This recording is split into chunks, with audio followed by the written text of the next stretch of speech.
يا خير ختام المرسلين بذكر محمد حياتي تطيب فهو المراد. اعوذ باللہ من الشیطان الرجیم، بسم اللہ الرحمن الرحیم، الحمد للہ رب العالمین وصلی اللہ علی محمد وآلہ الطاہرین، اللہم صلی علی محمد وآلہ محمد وعجل فرجهم۔ السلام علیکم ورحمۃ اللہ وبرکاتہ۔ امید کرتے ہیں کہ آپ لوگ خیر و عافیت سے ہوں گی۔ اس سے پہلے کی کلاس میں ہم نے آپ کو وقف کی علامتوں کے بارے میں بتائے تھے۔ آج کی جو ہماری کلاس ہے، آج کی یہ ہماری جو ٹاپک ہے وہ وقف کے قاعدے کے بارے میں۔ آج کی کلاس میں ہم لوگ جانیں گے وقف کے قاعدے کون سے ہیں اور ہمیں کیسے پڑھنا ہے، اسے قرآن کریم کے اندر اور وہاں پہ وقف کیسے کرنا ہے اور کیسے وقف ہوتا ہے اور کون سا رولز ہے اس کا۔ کلاس زیادہ لمبی نہیں ہے اور نہ ہی سخت ہے، آسان طریقے سے ہم تجوید کے قاعدے کو پڑھیں گے، سمجھیں گے۔ آج کی کلاس میں ہم لوگ جو پڑھنے والے ہیں وہ وقف کے قاعدے۔ سب سے پہلے ہم ایک اہم چیز کو جان لیتے ہیں کہ قرآن کے اندر جب ہم کہیں پر وقف کرتے ہیں یعنی اسٹاپ کرتے ہیں تو اس کے 3 وجوہات ہیں۔ وہ 3 وجوہات کیا ہیں؟ اس کی سب سے پہلی وجہ جو ہے وہ گول نشان۔ آپ نے دیکھا ہوگا کہ ہر آیت کے کمپلیٹ ہونے پر یہ گول نشان جو اسکرین پہ نظر آ جاتا ہے، جس کو ہم وقف تام کہتے ہیں یا ہم گول دائرہ بھی کہتے ہیں۔ جب ہم دیکھتے ہیں تو یہ گول دائرے کی وجہ سے وقف کرتے ہیں، اس کو دیکھ کر ہم رکتے ہیں۔ اب دوسری وجہ دیکھتے ہیں، جب آپ کو وقف کی دوسری وجہ یہ بتا رہے ہیں، آپ کو دوسری وجہ یہ بتا رہے ہیں ہم کہ قرآن میں آپ نے دیکھا ہوگا ایسے سمبلز، جیسے کہ علامتوں کے بارے میں ہم نے آپ کو بتایا تھا نا، تو لام الف جیم صاد قاف صاد لام یا قاف فے قف سکتہ وقفہ، ان ساری علامتوں کو یعنی ان سارے سمبل کو، یہ علامتیں آپ نے دیکھی ہوں گی جو قرآن کے اندر ہوتی ہے، ہر آیت میں ہوتی رہتی ہے، کچھ نہ کچھ علامتیں آتی رہتی ہیں۔ اس کا بھی قاعدہ یہ ہے کہ کہاں پر ہمیں رکنا ہوتا ہے، کہاں پر نہیں رکنا ہوتا۔ ٹھیک ہے، اس سمبل کو بھی ہم دیکھ کر رکتے ہیں اور گول نشان کو بھی ہم دیکھ کر رکتے ہیں۔ یہ دوسری وجہ ہے جب ہم اس کی سمبلز یعنی علامتوں کو دیکھ کے قرآن میں وقفہ کرتے ہیں۔ وقف کی اب تیسری وجہ جو ہے وہ ہماری سانس ہے، یعنی سانس ٹوٹنے کی وجہ سے بھی ہم وقف کرتے ہیں۔ ٹھیک ہے، اب آپ آیت دیکھ کر وقف کریں گی یا ان علامتوں کو دیکھ کر وقف کریں گی یا سانس ٹوٹ جانے کی وجہ سے وقف کریں گی۔ امید یہ ہے کہ آپ کو ہماری یہ بات سمجھ آئی ہوگی۔ آپ کو اب وقف کے قاعدے کے بارے میں بتا دیں، بالکل آسان طریقے سے۔ اگر آپ کاپی پر نوٹ بھی کرنا چاہیں تو نوٹ کر لیں۔ دیکھیے وقف کے قاعدے کے بارے میں، اگر کسی لفظ کے آخر میں زبر زیر پیش میں سے کوئی حرکت آ جائے تو آپ کو وقف کرنا ہے، اسٹاپ کرنا ہے، تو آپ زبر زیر پیش کی حرکت کو حذف کر دیں گی۔ ٹھیک ہے، یعنی حذف کرنا، حرکت کو ہٹا دیں گی اور اس حرف کو ساکن کر دیں گی۔ جیسے آپ کو مثال کے طور پر یہ دیکھیے، ہم سورہ حمد میں دیکھتے ہیں اور وقف کا طریقہ کیا ہے۔ ٹھیک ہے، جیسا کہ سورہ حمد میں آپ دیکھ رہی ہوں گی کہ لکھا ہوا ہے الحمدللہ رب العالمین۔ ٹھیک ہے، یہ پہلی آیت میں کیا لکھا ہے؟ الحمدللہ رب العالمین۔ عالمین لکھا ہوا ہے لیکن نون پہ زبر کی علامت ہے، ٹھیک ہے، حرکت ہے، نون پہ زبر کی حرکت ہے اور اس کے بعد کیا ہے؟ وقف تام۔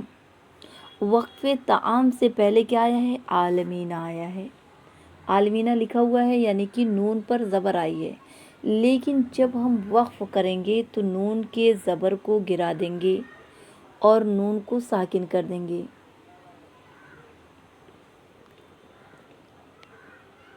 ہاں، نون کو ساکن کر دیں گے. جیسے کہ ہم کیا پڑھتے ہیں، ہم اب جو پڑھیں گے کیسے پڑھیں گے، الحمدللہ رب العالمین.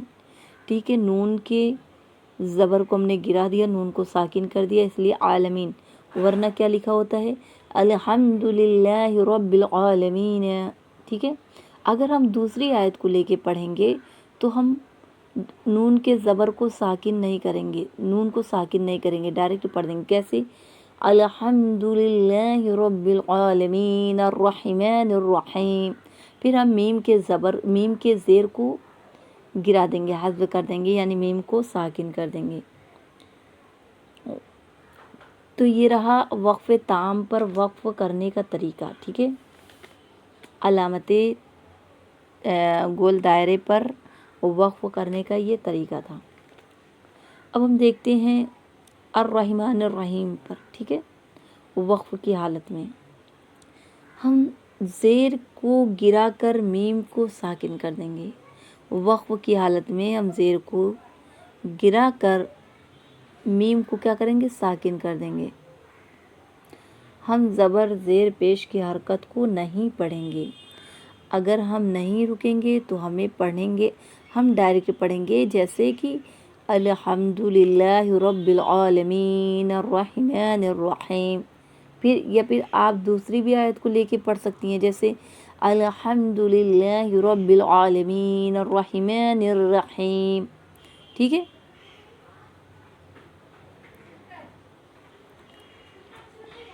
تو اس طرح آپ کو وقفہ کرنا ہے وقف تام کو دیکھ کے. ٹھیک ہے، علامت تام.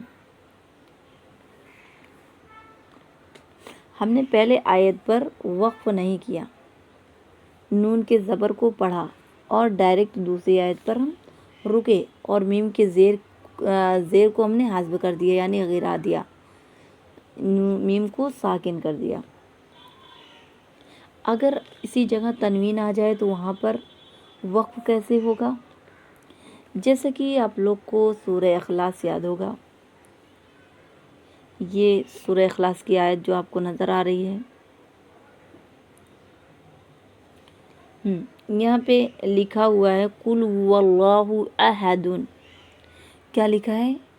قُلْ هُوَ اللَّهُ أَحَدٌ، یعنی دال دو پیش دون، دال پر دو پیش آئے، دو پیش کی تنوین آئی. ٹھیک ہے، اب ہم احد نہیں پڑھتے، ہم کو یہاں وقفہ کرنا ہے تو ہم کیا پڑھیں گے، احد. احد نہیں پڑھیں گے. کیوں نہیں پڑھیں گے؟ کیونکہ ہم علامتوں کو دیکھ کر وقف کی حالت میں پیش کی تنوین کو نہیں پڑھیں گے، دال کو ساکن کریں گے. جیسے قُلْ وَاللَّهُ أَحَدٌ، اگر دو زبر یہاں آ جائے تو وہاں وقف کیسے کریں گے؟ اسی طرح کریں گی جیسے آپ نے قُلْ وَاللَّهُ میں کیا ہے. ٹھیک ہے، سورہ اخلاص میں دال کے دو پیش پہ کیا ہے. جیسے سورہ علم نشرہ کی 5ویں آیت دیکھیے، اس میں کیا ہے، فَإِنَّ مَعَ الْعُسْرِ يُسْرًا. یہاں را الف دو زبر رن آیا ہے. ٹھیک ہے، را الف دو زبر رن، یہاں دو زبر آئی ہے تو ہم اس زبر کو نہیں پڑھیں گے، کیونکہ دو زبر ایک الف میں بدل جاتی ہے. یہاں پر دیکھیں وقف کا قاعدہ آ گیا ہے. کہیں پر اگر زیر پیش کی تنوین آ جائے تو ہم تنوین کی آواز ختم کر دیں گے اور حرف کو ساکن کر دیں گے. لیکن اگر زبر کی تنوین آ جائے تو ہم زبر کو الف میں بدل دیں گے، جیسے آیہ کریمہ میں ہے. امید کرتے ہیں کہ آپ کو یہ کلاس سمجھ آئی ہوگی. باقی قاعدے کے بارے میں ہم کل پڑھیں گے. اگر آپ کو تجوید کے متعلق کچھ پوچھنا ہے، کوئی سوال ہے تو کمنٹ میں ضرور پوچھیے، میسج کریے. اگر کوئی خواہان گوگل میٹ کے ذریعے گروپ کے ساتھ یا پرسنل طور پر قرآن سیکھنا چاہتی ہیں تو نمبر پر رابطہ کریں۔ التماسی دعا، پروردگار عالم ہم سب کے علم میں اضافہ کرے۔